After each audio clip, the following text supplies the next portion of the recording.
দেখো আজকে আমি একটু আলুর পকোড়া বানাচ্ছি গোল গোল বলের মতন, সেটা তোমাদের দেখাচ্ছি। দুটো আলু নিয়েছি, একটু গাজর ছিল ঘষে দেবো, একটু আদাও দেবো, একটু ধনেপাতা টাতা দিয়ে দেখাচ্ছি তোমাদের রেসিপি, দেখতে থাকো। দেখো আলুটা ছুলে নিয়েছি, একটু ধুয়ে নেব। এই দেখো, তারপরে ঘষে নেব। এই দেখো, তারপর এখানে নিচে একটু ধনেপাতা, কাঁচা লঙ্কা দুইটা একটু ধুয়ে নিচ্ছি, একটু ধনেপাতা ধুয়ে নিয়েছি। এবারে এটাকে আমি ঘষে নেব। এই দেখো, এবার এটাকে আমি ঘষে নেব, দেখাচ্ছি তোমাদের।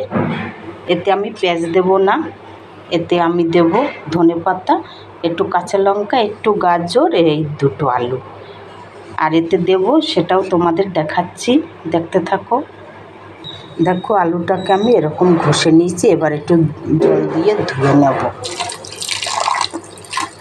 ভালো করে নিগড়িয়ে ধুয়ে নেব। মানে ধুয়েছি, এবার নিগড়িয়ে নেব। আমি তোমাদের একটু ভুলভাল বলি। এই যে, এবার এটাকে ভালো করে নিগড়িয়ে নেব যাতে জল না থাকে।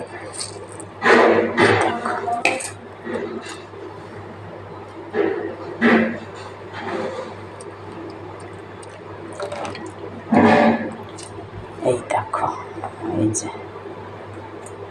এবার এখানে গাজরটা, এটাও আমি নিগড়িয়ে দেবো যাতে জল না থাকে। এই দেখো,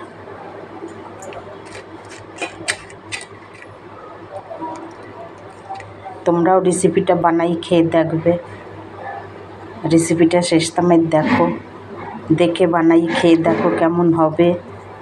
যদি ভালো হয় আমার একটা লাইক দিও, ভিডিওটা আমার সাবস্ক্রাইব করে দিও। তারপরে আরও কিছু ছাড়তে আমি সাহস পাবো। আমি ভাববো তোমরা দেখছো আমার খাবারগুলি, তাই আমার বানাতে সাহস হবে ভিডিও। এই দেখো, এবারে দেখাচ্ছি এতে আর কি কি দেব, দেখতে থাকো তোমরা। আমি সব কিছু করে নিয়েছি। তারপরে দেখো একটুখানি সুজি দিয়ে দিচ্ছি, ছোটো বাটির 1 বাটি। এই দেখো, আর এতে দিয়ে দেবো 2 চামচ ময়দা। এই দেখো, এই 2 চামচ দিলাম ময়দা। একটুখানি দিয়ে দিলাম গরম মশলার গুঁড়ো। দেখো আমি তো সুন্দর করে বলতে পারি না, যেরকম বলি সেরকমই তোমরা দেখো, এত সুন্দর করে বলা আসে না আমার। এই দেখো একটু দিয়েছি ধনের গুঁড়া, তারপরে একটুখানি হলুদের গুঁড়ো দিয়ে দিলাম, তারপরে দিয়ে দেবো একটু জোয়ান। এই দেখো, স্বাদটা ভালো আসবে। তারপরে এই যে স্বাদ মতো নুন দিয়ে দিলাম। এবারে দেখো একটুখানি আদা ঘষে রাখছি, আর একটু ধনেপাতা, কাঁচা লঙ্কা দিয়ে দিলাম একটু। তোমরা চাইলে একটু রসুন দিতে পারো, আমি তোমাদের দেখাচ্ছি আমি একটু রসুন দিচ্ছি, টেস্টটা ভালো আসবে। তাইলে তোমরা যদি আমার ভিডিও দেখো তাহলে আমি ভাববো আমার ভিডিওটা দেখতে আছো, পরবর্তী রেসিপি আমি দেখাইতে মানে সাহস পাবো আর কি তোমাদের, আর কিছু না। দেখতে থাকো আমার ভিডিওটা, আর রেসিপিও বানাই খেয়ে দেখো তোমরা।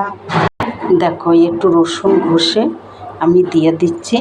তারপর দেখো জয়েন দিয়েছি, একটু জিরাবি দিয়ে দিলাম, মুখে স্বাদ আসবে। আর তোমরা চাইলে একটুখানি খাবার সোডা দিতে পারো, আমি একটুখানি দিলাম, বেশি না। তোমরা চাইলে বেকিং পাউডারও দিতে পারো। এবার আমি এটাকে পুরো মেখে নেব। এবার আমি গ্যাসটা ধরাইয়ে কড়াইটা বসাবো, কড়াইটা গরম হবে। তারপর কড়াইতে আমি তেল দেব। দেখো কড়াইটা গরম হয়েছে, আমি এই যে তেল দিয়ে দিচ্ছি। এই দেখো, এবার তেলটা গরম হলে আমি ভাজবো। এদিকে আমি জিনিসটা মেখে নেব আগে। এই যে দেখো, তোমরা একদম জল দেবে না, তাহলে জিনিসটা ভালো হবে না, লেদা লেদা হয়ে যাবে। এই যে অনেক সময় তোমরা ভাবো তোমরা আমাকে কাকিমাই ভাবো আর মাসিমাই ভাবো, যাই ভাবো, বলবা মাসিমা কি কথা বলে, কি দেখবো রেসিপি, এরকমই কথা বলি আমি একটু। তাই তোমরা একটু দেখো আমার রেসিপিটা। এই দেখো এরমভাবে মেখে নিয়েছি। এবার এই যে গোল গোল করে নেব, তারপরে ভাজবো এটাকে। এই দেখো, এই যে তেলটা গরম হলে এরম বল টাইপের আমি বানাবো। এই দেখো, দেখো তেলটা গরম হচ্ছে।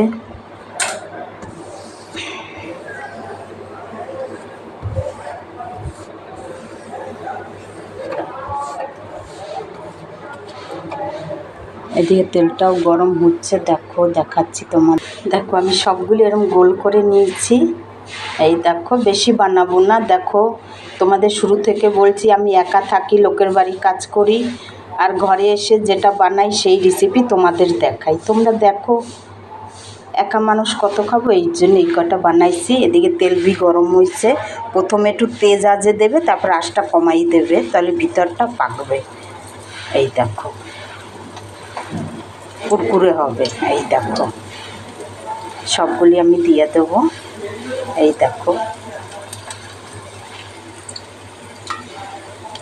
যেটা বানাইয়া আসি, আমার ইচ্ছা হয় তোমাদেরও একটু রেসিপিটা দেখাই, তোমরাও দেখো। এই দেখো, তাই তোমাদের দেখাচ্ছি, তোমরা দেখো, আর তোমরাও ঘরে বানাই খেয়ে দেখো। আলু দিয়ে তো কত রকমের হয়, আলু চোখা, আলু ভাজা, আলু মাখা, আলুর চিপস, এরকম বল টাইপের করে খেয়ে দেখবে, বাচ্চাদেরও ভালো লাগবে, বাচ্চাদের টিফিনেও দিতে পারবে, বাচ্চারা খুশি হবে। এর সঙ্গে একটু সস দাও বা একটু চাটনি পিষে দাও, নারকেলের চাটনি, নাহলে বাদামের চাটনি। এই দেখো, সেটা দিয়ে খেতে পারবে বাচ্চারা। এই দেখো, ফুলছে জিনিসগুলি, দেখেছো? দেখো, এই যে আমার আলুর বল হয়ে গেছে, বাচ্চাদের টিফিনে দেবে, স্কুলে বল খেলতে খেলতেও খেয়ে নেবে। এই দেখো, আমি কম বানাইছি, তোমরা ঘরে বেশি বানাবে, বেশি লোক থাকলে। এই দেখো, আমার হয়ে গেছে আলুর বল। এই দেখো, এবারে গ্যাসটাকে বন্ধ করে দেব। তারপরে দেখো, দেখো কি সুন্দর হয়েছে খাস্তা। এই দেখো, এতে একটু উপর থেকে নারকেলও দিয়ে দাও, খেতে ভালো লাগবে, বাচ্চারাও খাবে। আর এটাই যে সস দিয়েও খেতে পারো। এই যে দেখো কি সুন্দর হয়েছে খাস্তা টাইপের, তোমরাও বানাই খেয়ে দেখবে এরকম।